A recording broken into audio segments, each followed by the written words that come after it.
Seketika bibir Rashid mendarat di bibir Diva, membuat dia tak mampu mengatakan apapun. Diva seakan lupa dengan janjinya pada Jessie dan Rose untuk tidak menerima cinta Rashid. Perlahan Rashid melepaskan ciumannya dan terus memandang Diva penuh cinta.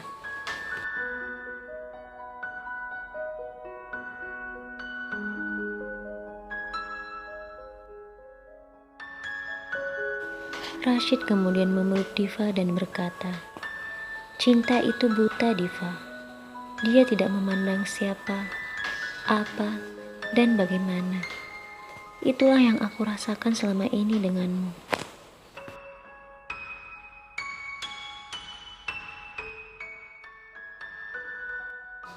Diva masih terdiam di pelukan Rashid. Lalu Rashid kembali berkata, "Aku mencintaimu, Diva. Sangat mencintaimu. Aku tidak peduli apa pendapat orang lain." Diva teringat dengan janjinya kepada Jessie dan Rose. Dia lalu melepaskan pelukan Rashid dan berlari pergi.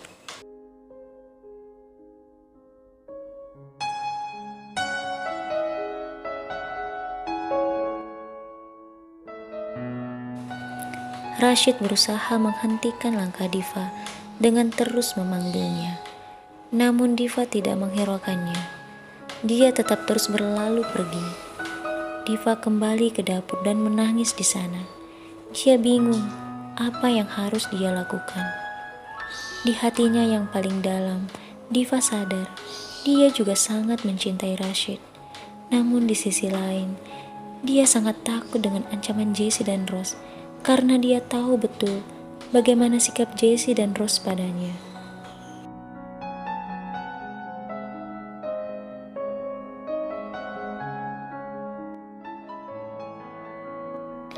Tidak lama kemudian, terdengar suara seseorang membuka pintu dapur.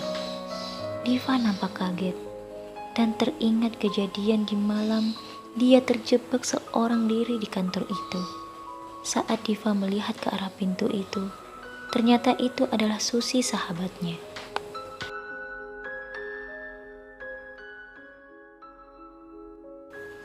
Diva menangis dan memeluk Susi. Susi berkata dengan heran, "Ada apa, Diva? Kenapa kamu menangis?" Diva masih menangis di pelukan Susi. Susi berusaha menenangkan sahabatnya itu. Setelah Diva tenang, Susi kembali mencoba bertanya apa yang terjadi pada Diva.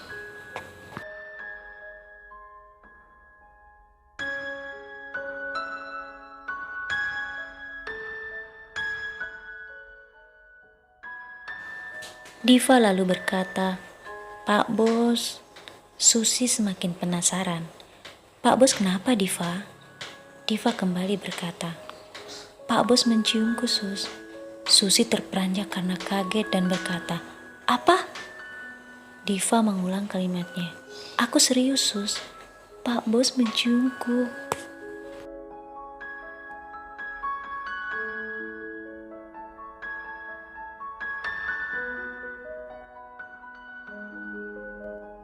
Susi kembali duduk melihat wajah Diva dengan tajam.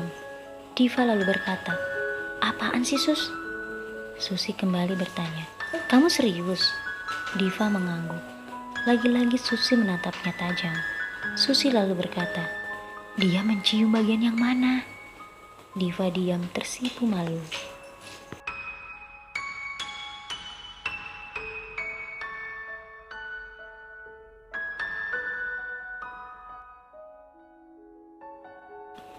Susi kembali bertanya dengan sedikit nada tinggi, "Dia cium yang mana?"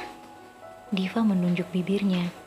Susi langsung berdiri dan berkata, "Oh Tuhan, pria tampan itu sepertinya butuh kacamata. Bagaimana mungkin dia mencium gadis seperti Diva?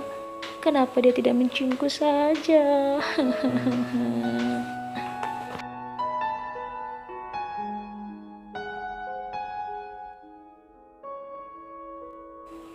Diva menutup mulut Susi dan berkata, "Jangan ribut, Sus."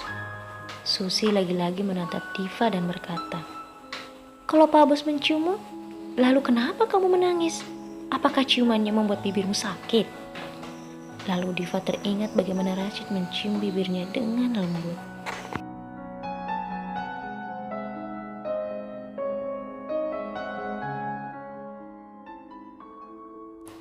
Lalu dia teringat ancaman Jessie dan Rose.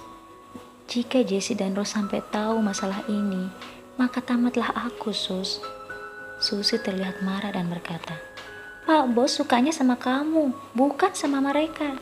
Karena mereka memang tidak layak mendapatkan cinta Pak Bos. Lalu mengapa mereka harus marah?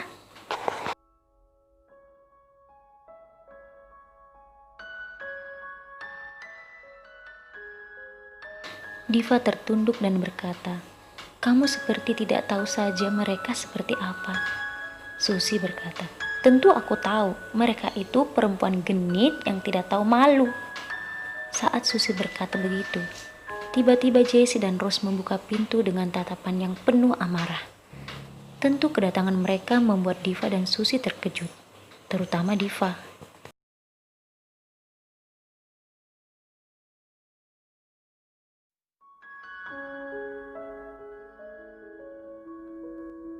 Diva memegang tangan Susi yang berdiri di hadapannya sambil melihat Jessie dan Rose yang menatap mereka dengan tajam. Jessie berkata, dengar Diva, kami tidak pernah main-main dengan ucapan kami. Kamu sendiri yang telah berjanji, namun kamu sendiri yang telah mengingkarinya. Maka tunggulah hukuman dari kami.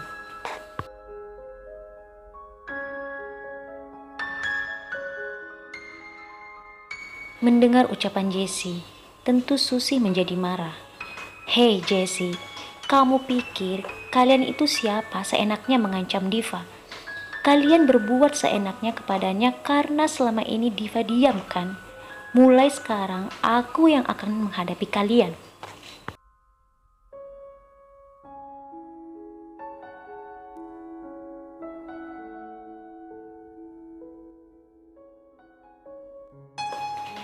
Jessie dan Rose terlihat semakin marah dengan ucapan Susi.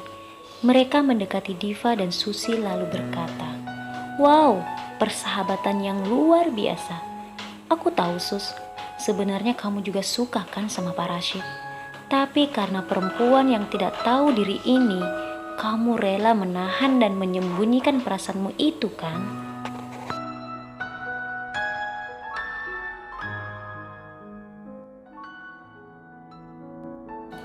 Diva menatap Susi, lalu Susi berkata, jangan dengarkan dia Diva. Jessie kembali berkata, dengar Sus, selama ini kamu sudah menganggapnya seperti saudara bukan? Aku tahu kalian bukan hanya sekedar sahabat, karena Diva itu tidak punya orang tua, dan semenjak orang tuanya pergi, kamu dan orang tuamu menolongnya dengan memberi dia makan, tempat tinggal, dan bahkan sekolah gratis.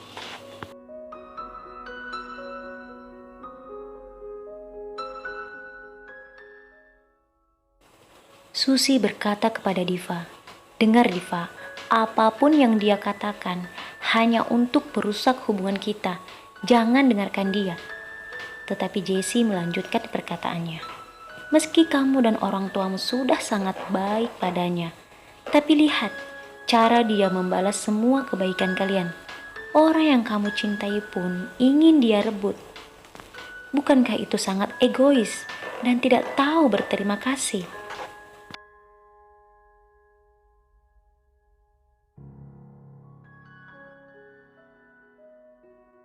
Diva kemudian teringat bagaimana Susi sangat mengagumi Rashid. Saat Susi membuatkan kopi untuk Rashid, saat menatap Rashid ketika briefing, saat Susi menghentikan pekerjaannya karena Rashid di hadapannya dan terus memandangnya, saat semua kata-kata pujian Susi kepada Rashid.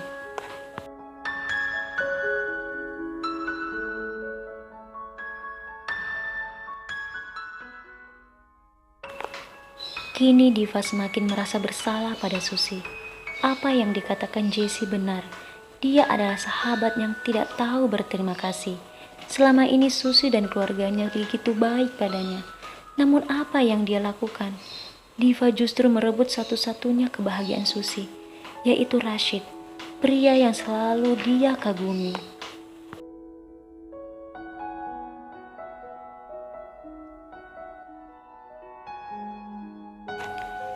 Diva memeluk Susi dengan erat sambil menangis.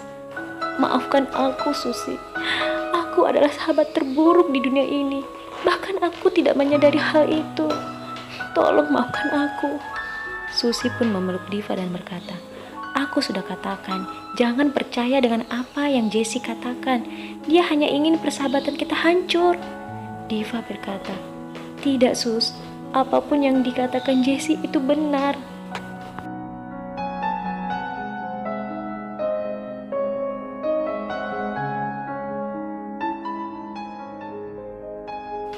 Jessie dan Rose kini tersenyum licik melihat Susi dan Diva menangis.